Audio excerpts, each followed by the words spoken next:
back again.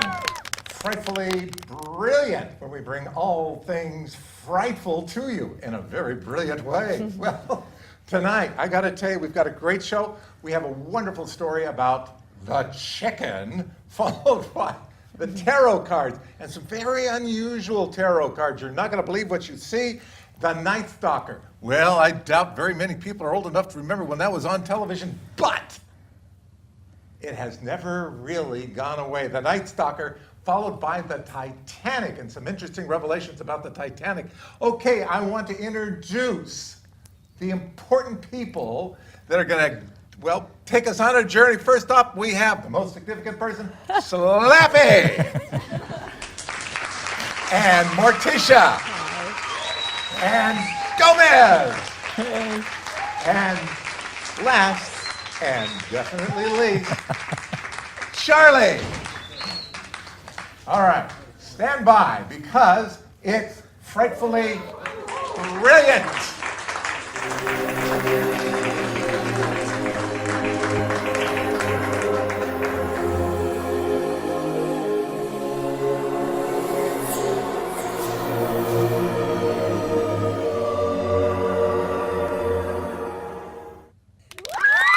And now for our little piece of fiction. Enjoy. Morticia, darling, I had too much coffee. I think I'll have trouble sleeping tonight. Do you think you could maybe tell me a story, a bedtime story? I can do that, but don't you think we should wait until we're lying down? Oh, you always fall asleep when you tell me a bedtime story when lying down, so I would actually like to hear the end of it this time. All right, I'm sorry, dear. Can it be a true story? Well, sure, true is always more frightening after all. All right, well, can it be Clive Barker-esque? Oh, with demons? No. You know how Clive Barker kind of skips the horror and just goes right to grossing you out? Yes. Like that. All right, that could work too. Okay, well, once upon a time, actually for real, on a dark and stormy night, this was a dark and stormy night for real, I was living next door to my brother Walter. We were both in these little studio apartments, and they were above houses, so it was very quaint.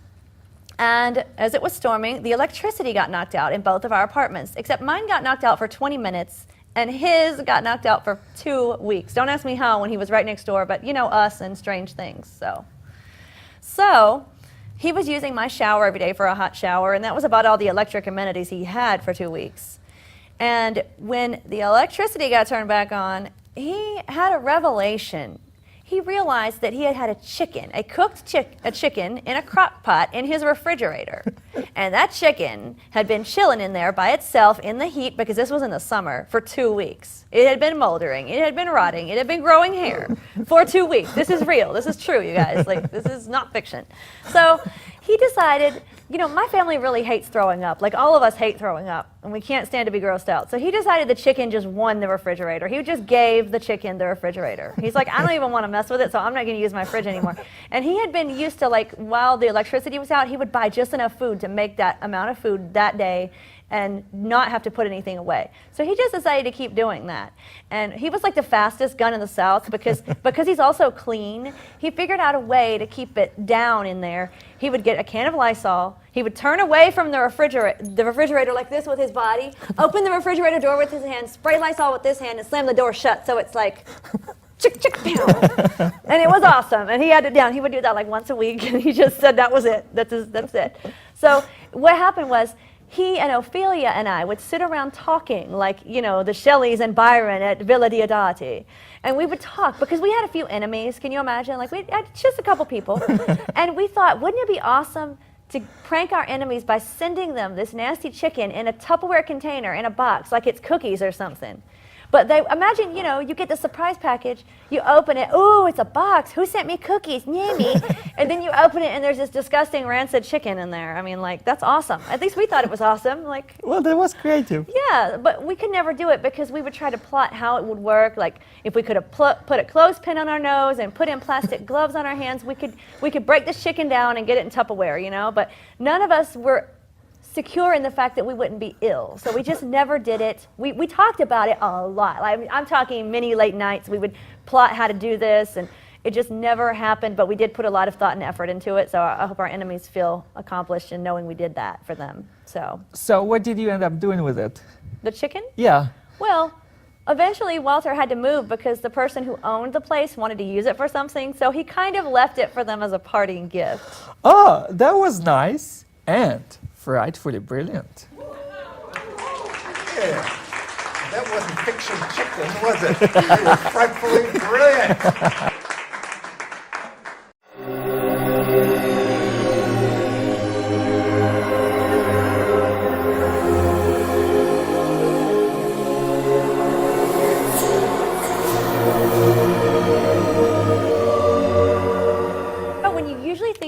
Cards, you think of the standard-looking Rider-Waite's cards that everyone knows, Yeah. and you would look at that and you would say, that's tarot. But there are so many other tarot decks out there that you wouldn't even know are tarot, and they're based on popular culture in different areas. So we're going to show you some of the ones you might be the most surprised about. Take it away, Gomez.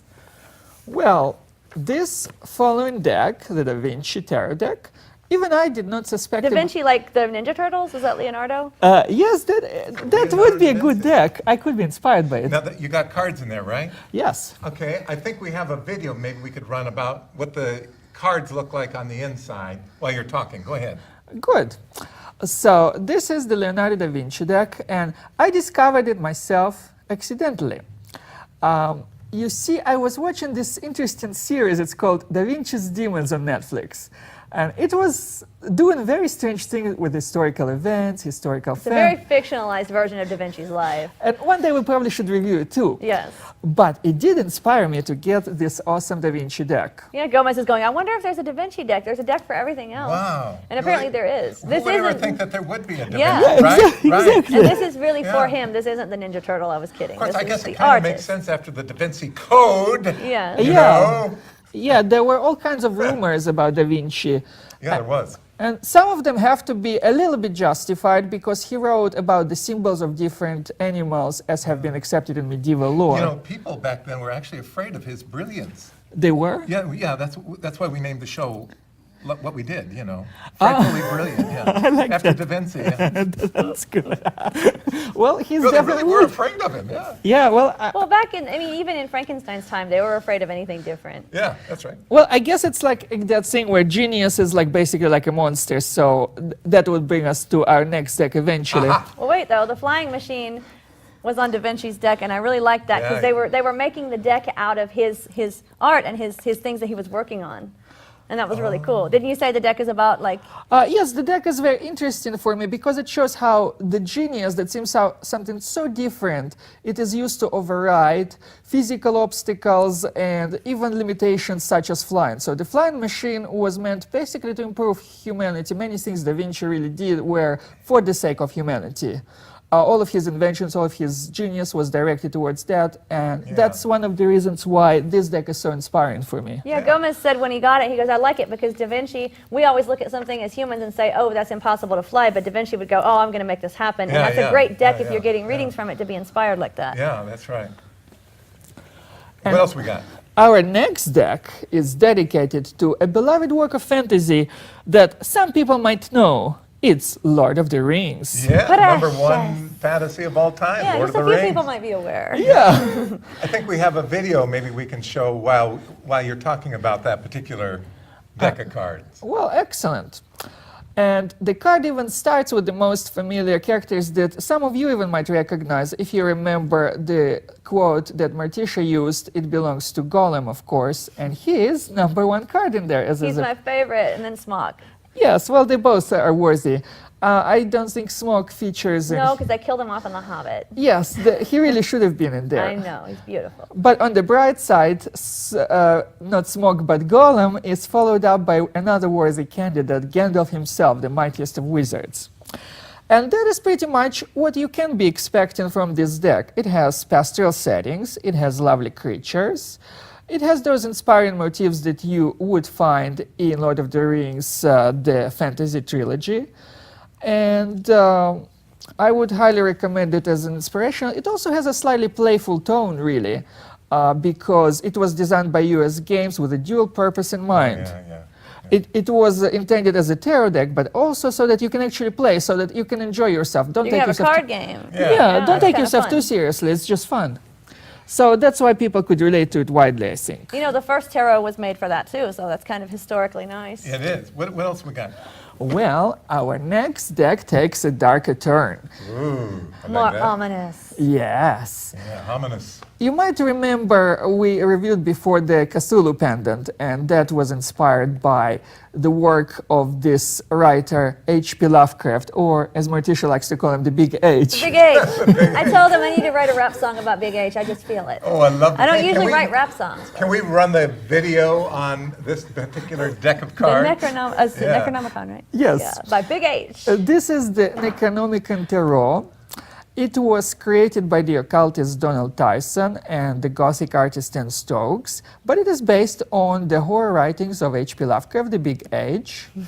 And he's worthy of H because H starts the word horror. So I think when you think about He it, was like one of the world builders in horror, where Yeah, yeah. Tolkien was a world builder in fantasy, so that was a good choice, Gomez. thank you. Yeah, we're going to have to do a segment in a show about him. Big H? Yeah, Big H. That would be fun. I'll have my rap song in there. Oh, yeah, all Morticia is a right. great singer, by the Here way. it coming. I'm not quite as good as in rapping because I'm Russian and all, Oh, but he sounds great when he raps in Russian.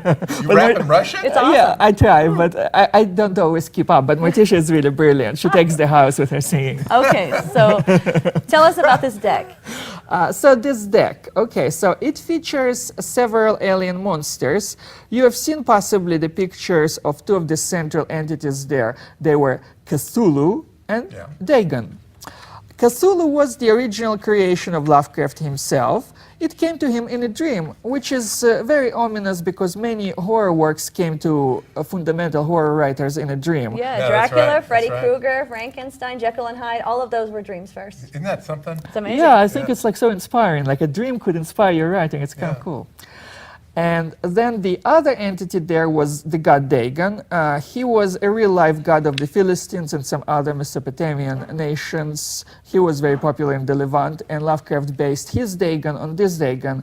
But this version Lovecraftian looks to me a little bit more charming. It has those more fishy features, as it were. He's a water god, so. Yeah, and I like for me, though, for some people, those sites are awe-striking, but for me, they're kind of inspiring. Both Cthulhu and Dagon, they show up in this relaxing water atmosphere, and all I think about is how beautiful it is and how relaxing. Gomez is relaxed by monsters. Yeah. And I agree, I am too. Bring me a monster so I can relax. Yes. Yeah. Well, we are frightfully brilliant after all, so. But All right. yeah, and Well, all this stuff is tremendous. Frightful, it's brilliant. Yep, right here. And you know, it is because that's frightfully brilliant.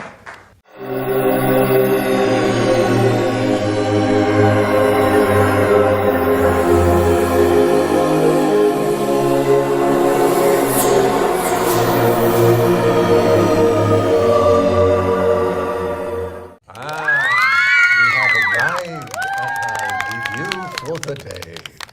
And it is none other than The Night Stalker.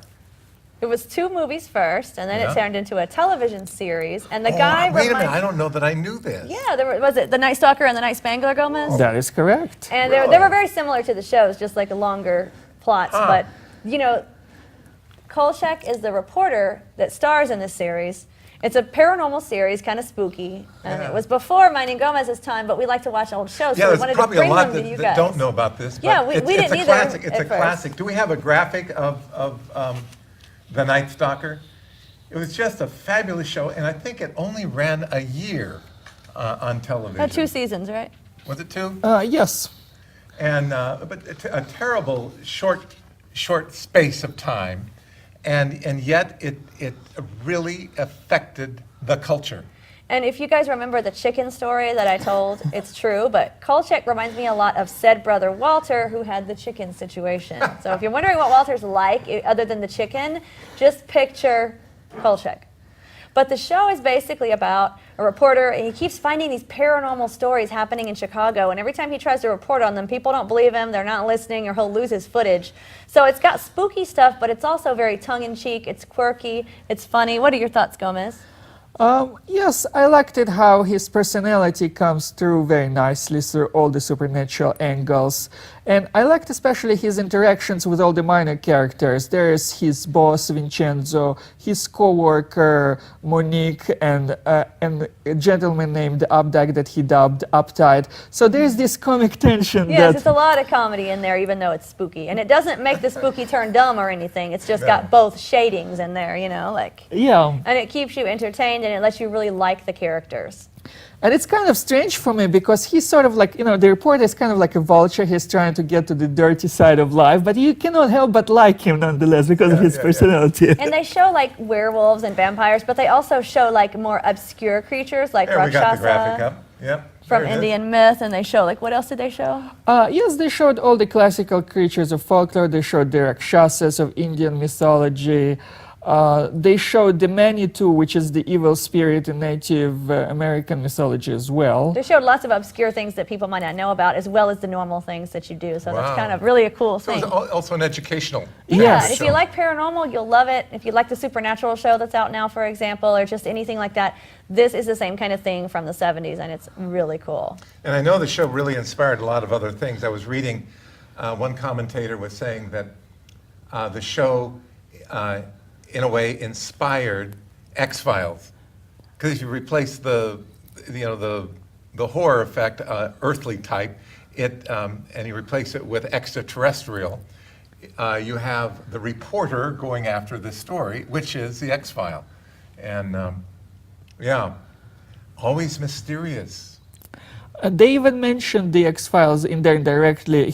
Kolchak himself mentioned it, like somebody out there in Washington has those files buried in one of the episodes, so I could totally see that. Really? Yeah. He says X-Files buried? Yeah, he mentioned it, like some bureaucracy somewhere out in Washington. Yeah, He has he's some, saying it's out there, yeah. He kind of mentioned it Really? in passing, Yeah. yeah. Really? Carl Kolchak, yeah. Wow. Really? So like the X-Files might be Night Stalker Part 2. Yeah. There you go. Whoa, man. It's all this psychic stuff. Maybe Kolchak just knew it was coming, Ooh. He saw the pattern. which we're going to talk about when we move on to our next thing. But Yeah. yeah, it's a good show, you guys. If you like paranormal and you like to get amused as well by the characters, check out Night Stalker. Where can you get it? I mean, short of renting it per episode, can you? I'm is sure it- it's not streamable running on Hulu or Amazon or somewhere. It Hulu should or- be. Is it? I would think, or Netflix or somewhere. It's called Kolchak the Night Stalker. Yes, our friend Uncle Infested bought it from a local store, and I think it's also available on It's Amazon. not that expensive, Yeah. even if you want to own it, but we borrowed his. So Yeah. like, Yeah, it goes for $50 to $65 usually, and that's for the entire series. Which but is, I'm sure it's rentable. Everything is streamable these days. Yeah. so. Yeah, I know you can get it, and I've always thought that was really neat. I mean, we live in a great age. There's almost nothing you can't see That's if you what I want told to see Uncle it. Yeah. Infested last night. Why you want to buy a movie when you can just stream it over Yeah. and over and over? Yeah. Save space. Yeah, stream it. Yeah, yeah, that's true. Because sometimes you buy a DVD or something like that, and you play it once, maybe twice, and that's Yeah, it it. just takes Sits up on the space. shelf forever I and a used to just buy it day. if I thought I'd want to rewatch it, but now that we can stream, it's like, well, I just restream it. Yeah. Restream. Yeah, for the price of one DVD, you could stream it 3 or 4 times over a number of years and see it just as much for half as much, right? That's a good And no point. space taken up in your. Yeah, that's not Yeah. taking up space on the shelf. Yes. Well, you know, we've got a little more show to come. We're going to get into creepy news. Why? That's Frightfully Brilliant.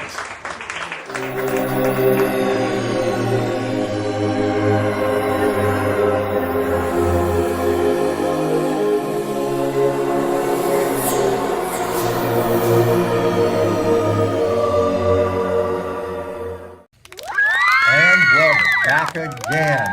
This time with We're back. creepy news. Yes, did you know that there's something paranormal about the Titanic that no one knows, and it actually happened before the Titanic? Why don't you tell us, Gomez? Yes, it was very interesting. Morgan Robertson described basically the story of the Titanic 14... What's his name? Morgan Robertson. Robertson. Robertson. He's trying to be Russian. Okay. The interesting thing, by the way, about the name Morgan is that it means born by the sea, and the And he guy. wrote about the sea. Yeah, he wrote about. Wasn't he Really? a sailor his whole life? And He was stuff? a sailor, yes. But So he wrote a short story. So anybody out there with the last or the first name of Morgan, Or the last you name. just heard your destiny. Go ahead.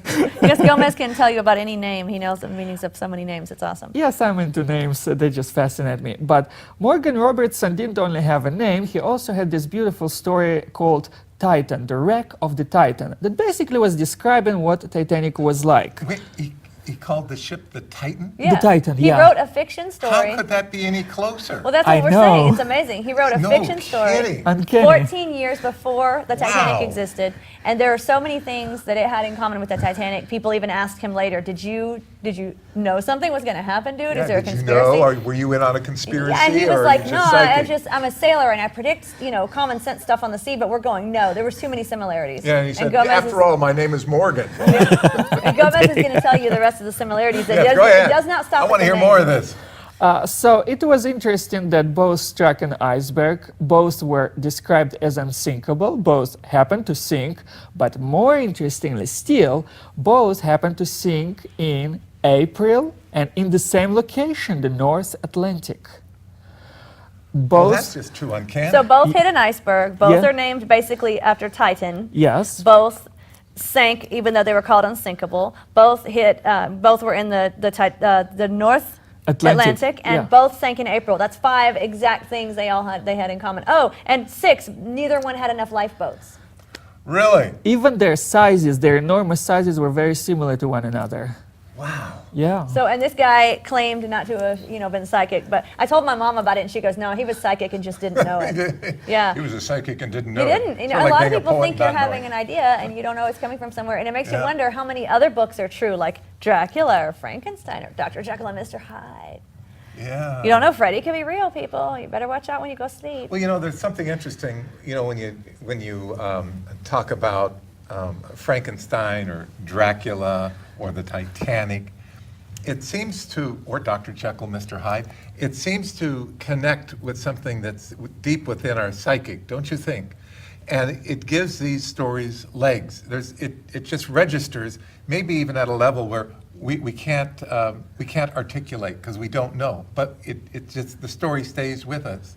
Well, the Titanic we know was real. Yeah. And it's like, But why? what a nightmare. Why would you name It's a something? it's a real thing. They named it after the Titans, who, were defeated by their children. So it's not like it was good to be a Titan, right? I don't get that. And then you call something unsinkable. That's like when I say, "I'm not going to buy any more sunglasses. I've got all the cool sunglasses I need." And then I find another pair of bat sunglasses and go, "Oh, I shouldn't have said that." Don't ever say something is like. You find another pair of bat sunglasses Yeah. and you go batty. Yes, it's very uncanny. Even math was independently, the differential calculus was invented independently by Leibniz. And Say that again. the differential calculus, which is a branch of math, You're it right. was independently invented by 2 authors who even lived close to the same time period. Really? Yeah, So they both invented it and didn't know about the other. yeah, So it's kind of like the Titanic. yeah. So I Wow. thought, The human so- mind is fascinating. Yeah, that kind of goes on your thing about Shared dreams. Yeah. shared dream. Yeah. Which we didn't really get into Well, that one show. So yeah, we're gonna do you that have again. Yeah, this shared thing where 2 Thomas people in Edison- 2 different locations have the same kind of thing. Yeah, Yeah. And Thomas- this really comes close to it too, doesn't it? yeah. Edison once said that when they said how brilliant he was, he goes, the ideas are just floating around in the air. If I hadn't had it, someone else would have. And this kind of thing That's how he put it? Yeah. And this kind of thing makes you see how true that is. Yeah. Wow. But I do think that at a deep level, all humans share a similar experience, similar story.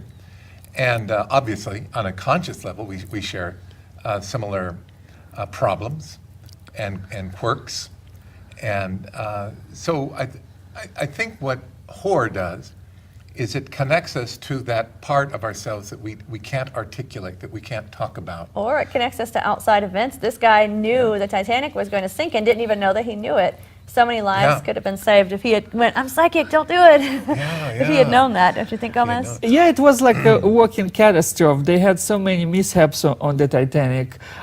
Even the key that was supposed to give them access to the binoculars that would warn them of the iceberg wasn't available because the second officer who had the key just happened to quit. Oh, This is for real. This isn't in the story. Oh. This is the real Yeah. Titanic. Yeah. They could have had binoculars to warn them of the iceberg, but they couldn't get the key, so they couldn't get the thing open that had binoculars. I don't know why they didn't just break it, but I guess I'm missing something. Morticia called it really well before, a series of unfortunate events, just Just like the movie. the Netflix series. The whole Titanic was just so many things that happened that didn't need to happen. They were supposed to have more lifeboats on it, but then they thought it wasn't aesthetically pleasing to have more lifeboats, so they thought, oh, we won't sink and nobody will die, and they didn't have enough lifeboats and most people died. yeah. The band bad. playing as they That's went bad. down, which just touches me. I mean, like, as a musician, I'm going, that's so brave, because I think I'd be busy freaking out that I'm about to drown. They were playing what? Near My God to Thee, and Yeah. indeed it was. Yeah. And I'm Wow. just like, I just admire them. That's Just like, such dedication. Yeah. I can't think of anything more horrific than going down in an ocean liner in the ice. North Atlantic, cold. ice cold. Yeah.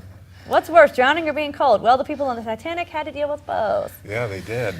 And I wanted to point out another thing that struck me personally as a peculiarity, though nobody else noticed it yet, that one of the survivors of the Titanic had a father who was lost that reminded me a lot of Barnabas Collins from Dark Shadows. Like, he looks identical to him. It's probably silly, but I just keep looking and I cannot escape that similarity.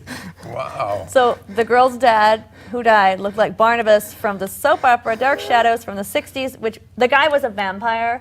So what Gomez is saying is vampires could exist. Vampires could exist. I They want to could believe. be real, right? Whoa. Because Barnabas got off the Titanic, Gomez has the proof. Yeah.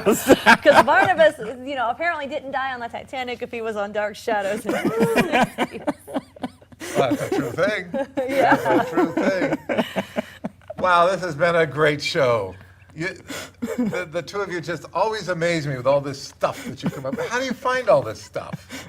A friend of mine asked me that once when I sent Yeah. her some videos, and I thought she'd find interesting. She goes, "What are you doing that you're finding this?" That's frightfully brilliant.